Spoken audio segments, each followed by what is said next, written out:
Ponha lá na tela, que aí eu já avanço aqui na conversa com a doutora Maria Lúcia Berrami. Muito obrigado. A gente teve um probleminha técnico, mas está resolvido. Obrigado pela tua Oi. presença aqui. Obrigada a você. Muito bem. Como é que a senhora interpreta aí avalia essa PEC aí da redução, de impor uma redução da jornada de trabalho? Ela vai ter esse efeito todo esperado pela deputada, por vários outros que estão querendo reduzir a jornada de trabalho para aumentar a produtividade, aumentar a qualidade de vida, aumentar até a geração de empregos no país. Me parece que é uma solução muito simples para um problema complexo. Com certeza. Eu acho que a gente tem que considerar a realidade do Brasil, né? A gente tem que considerar que 80% dos empregos no Brasil ele é concedido por pequenas e microempresas. Então, na realidade, quando você tem uma situação de uma redução de jornada tão drástica, que seria de praticamente 20%, na realidade, mais de 25% da jornada, se você considerar que 8 horas vezes 4 dias dá 32 horas semanais e não 36, né? 36 seriam ou 4 dias e meio, ou seriam dias de 9 horas.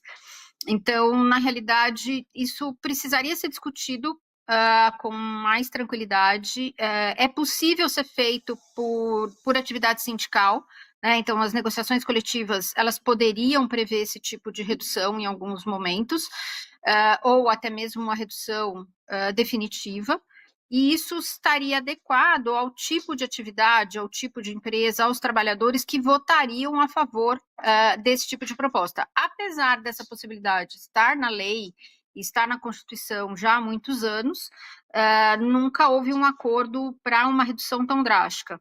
O que é mais comum é a redução para 40 horas semanais, esse é o mais comum. Eu estou vendo aqui, eu até falei um pouco antes, porque a deputada ela usa alguns dados do DIEESE, né? Ela usa algumas produções acadêmicas e também um estudo de duas ONGs internacionais, me parece que britânicas, que têm, vamos dizer assim, que fazem essa campanha global, né, britânica, exatamente aqui. A primeira pesquisa foi feita, inclusive, no mercado britânico, e eles estão tentando expandir essa ideia da redução da jornada de trabalho. O Brasil é o primeiro país, segundo esse estudo, a ter um projeto piloto na América do Sul, né?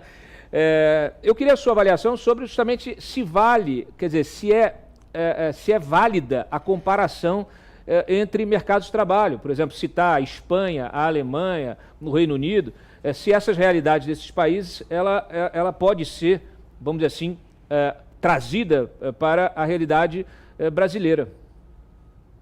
Então, eu acho que a primeira coisa que a gente tem que analisar quando você fala em transportar uma realidade é que você deveria transportá-la toda.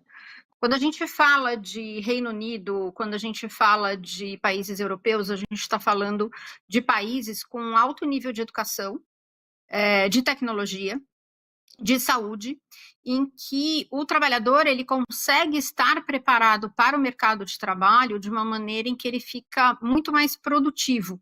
Então, ele consegue trabalhar mais em menos horas. Ele consegue fazer as mesmas atividades que ele faria em mais dias, em menos dias.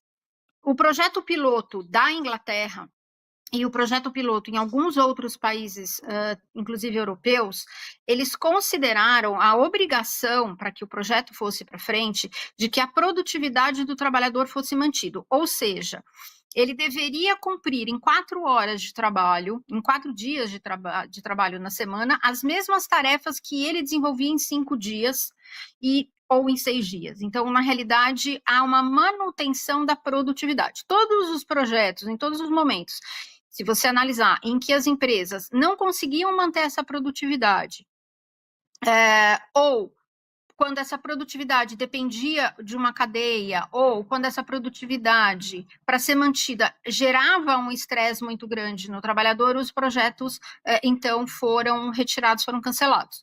Então, não dá para você comparar a realidade. A nossa realidade é uma realidade da América Latina. O Brasil tem um pouco essa mania de se comparar com legislação europeia, com situações, mas, assim, a nossa realidade, se a gente olhar o Brasil como um todo, é uma realidade de América Latina. Então, é aqui que a gente teria que se comparar. E mesmo se comparando com a América Latina, a gente tem países na América Latina com melhores condições de estudos, de formação e de preparação do trabalhador. As últimas pesquisas mostram que o trabalhador brasileiro ele tem uma produtividade que vem decaindo com o passar dos anos. Existem estudos, inclusive da GV, que dizem, que até eu usei no caso do Migalhas, que mostram algumas razões para essa falta de produtividade, dentre elas a falta de investimento em educação, em tecnologia por parte do governo, além de falta de comprometimento e umas outras situações, né? E hoje você tem mais ou menos o brasileiro numa produtividade de 25% de um trabalhador americano. O que significa isso? Que cada trabalhador brasileiro trabalha 25% que um trabalhador americano trabalha na mesma jornada de trabalho. Então, quando a gente fala de reduzir o tempo de trabalho com um trabalhador que é pouco produtivo, não só por uma questão dele, mas por uma questão de investimento da própria estrutura governamental, numa educação básica de qualidade, numa formação, porque não adianta você dar faculdade para quem não consegue fazer uma educação básica de qualidade, né? Você pode dar bolsa, o que for, mas a pessoa vai acabar não se desenvolvendo profissionalmente. Então, você tem muita reforma de base para fazer, de educação, de saúde, para que aquela pessoa tenha condições de trabalho, de transporte, para que ela consiga chegar no trabalho mais rápido, né? Para que ela consiga, então, ter uma produtividade maior e, com essa produtividade maior, trabalhar menos dias fazendo as mesmas atividades. Muito bem. Inclusive, citando aqui o dado, só um segundo aí, citando o dado aqui que a senhora menciona nessa matéria do Migalhas, que é a produtividade do brasileiro tem 0,6, é uma das menores do mundo. Me parece que as condições estão dadas na sua fala. Se a gente observa a realidade, né, de formação, a realidade de transporte público, a realidade de tributária do país, fica muito claro que há vários outros nós institucionais que nós precisamos resolver. Ou se a gente for na linha da Erika Hilton, a gente também vai fazer uma PEC para acabar, para impedir que o trabalhador gaste 3, 4, 5, 6 horas no transporte público por dia para ir ao trabalho e voltar, né? A gente vai fazer tudo acalentada num sonho maravilhoso que não existe na realidade prática, né? Então, me parece que essa é a questão. Acho que o nó da questão está isso. A gente tem que fazer um dever de casa anterior a isso. Me surpreendeu, eu não sabia desse dado ali. O brasileiro, a produtividade brasileira é 1/4 de um americano. Isso eu tenho uma experiência pessoal como empresário, que é bem discutível em relação a isso. Eu não vou entrar em detalhes porque são empresas privadas com as quais eu trabalhei, que eu não tenho liberdade para citá-las agora. Mas o mesmo tipo de trabalho em obra sendo feita aqui no Brasil, na Argentina e nos Estados Unidos, muitas vezes nós tínhamos a produtividade que nós tínhamos aqui era maior no Brasil, ou seja, eu conseguia mais velocidade, melhor condição de preço do que na Argentina, com certeza, e semelhante à americana. Ou seja, não é o nosso operário. Era o problema seguinte, é o problema da empresa. A empresa brasileira, que se chegou à conclusão, em outros setores, não só nesse caso que era a construção civil, em outros setores, que nós chegamos à conclusão que o environment da empresa brasileira emprega mal a produtividade da mão de obra.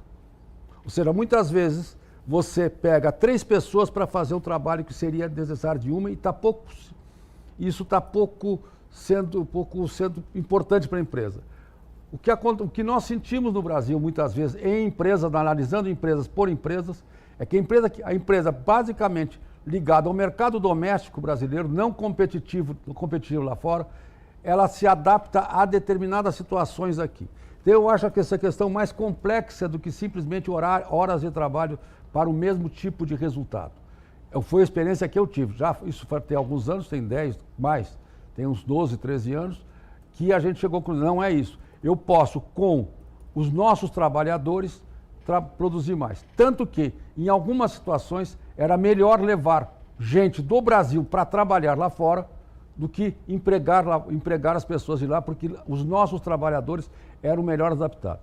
Na área de TI, por exemplo, que é uma área que eu conheço, na época que nós trabalhávamos com isso, os nossos profissionais de TI eram mais produtivos que na maioria, com exceção de caso americano, por exemplo, com exceção, eram mais produtivos que na maioria dos países europeus.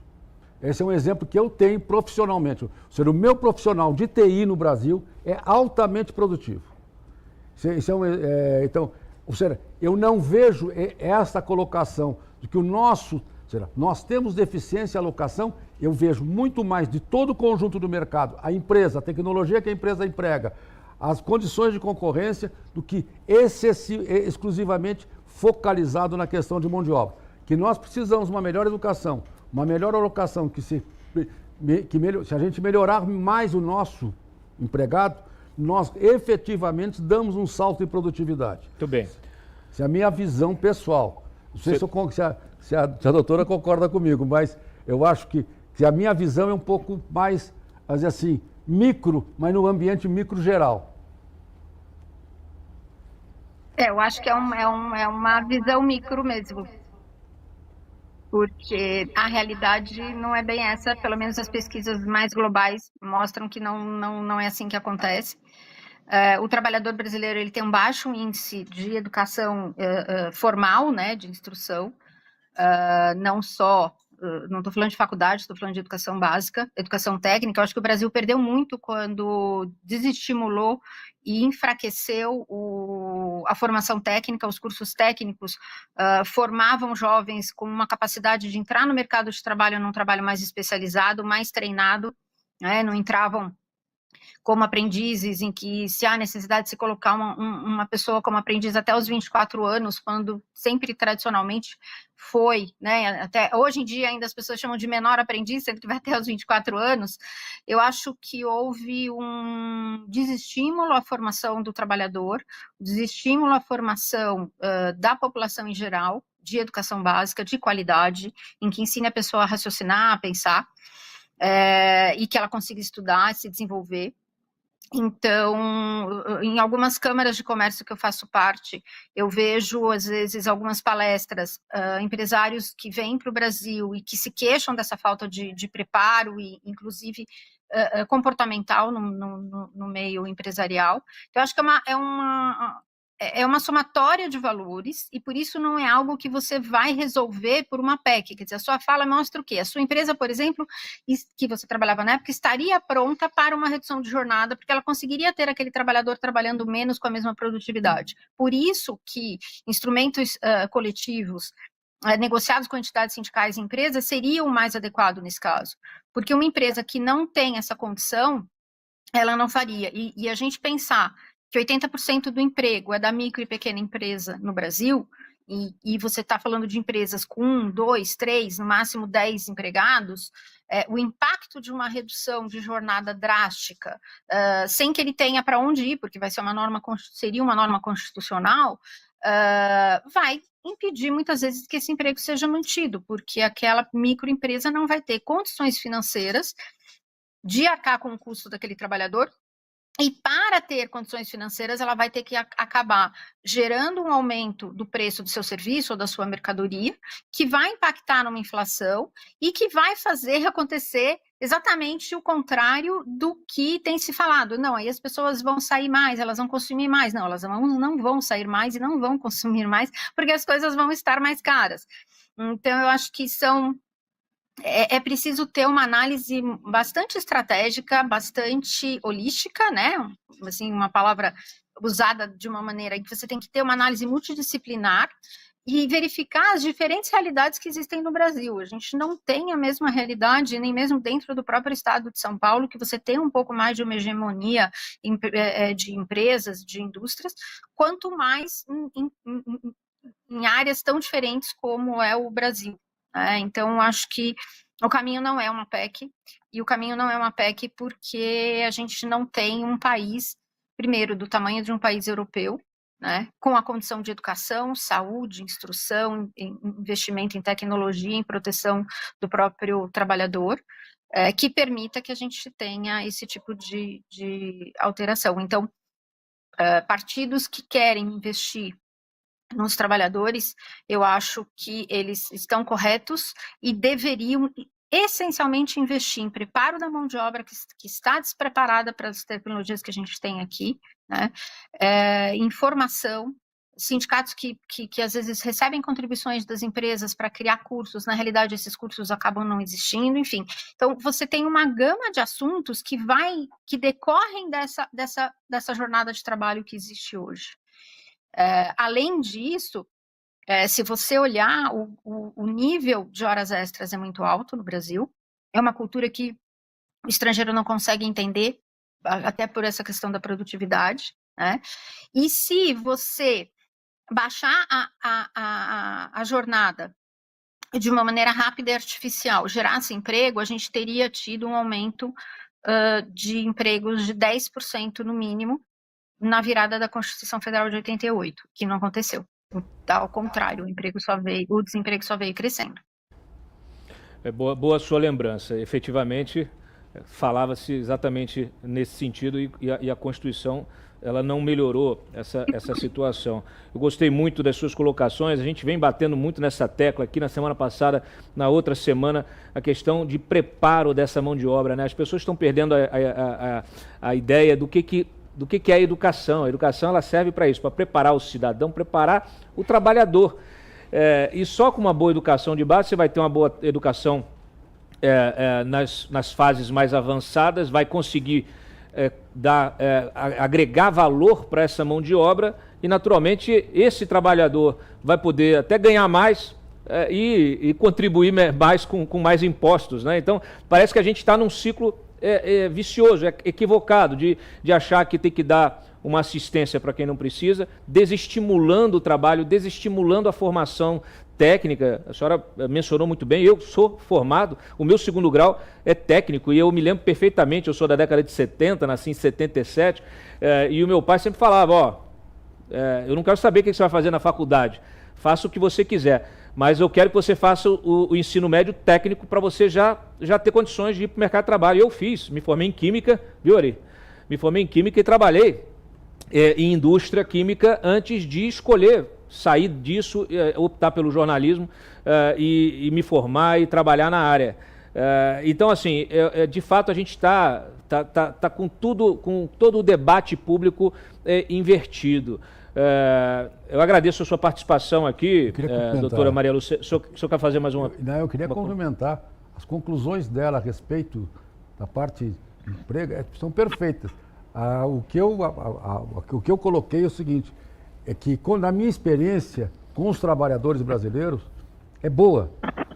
Ou seja, eu formei gente, eu vi gente muito bem formada. Eu tenho várias pessoas que trabalham comigo hoje com doutorado, PhD, que começaram como técnico, começaram como perfurador de cartão. É porque o exemplo conta sempre. O exemplo conta. Então, se a pessoa tiver a sorte de ter alguém para liderar pelo exemplo, ela vai buscar o melhor caminho. Agora, o que a senhora colocou em termos da microempresa, de onde vai parar esse emprego, como essas pessoas trabalham, isso vai ser um desastre. Realmente, vai ser um desastre completo. E é o que eu digo, sim, tudo que vem de cima, legislação por cima, regulação por cima, acaba dando errado. Ou seja, tem que criar. Então, a formação técnica, os exemplos de formação técnica que nós temos no Brasil são fantásticos. Eu vou citar um que eu queria. Eu tenho um amigo já falecido recentemente, que começou a trabalhar, a família dele era de agricultura, trabalhar como um curso técnico de contabilidade. Se formou contador.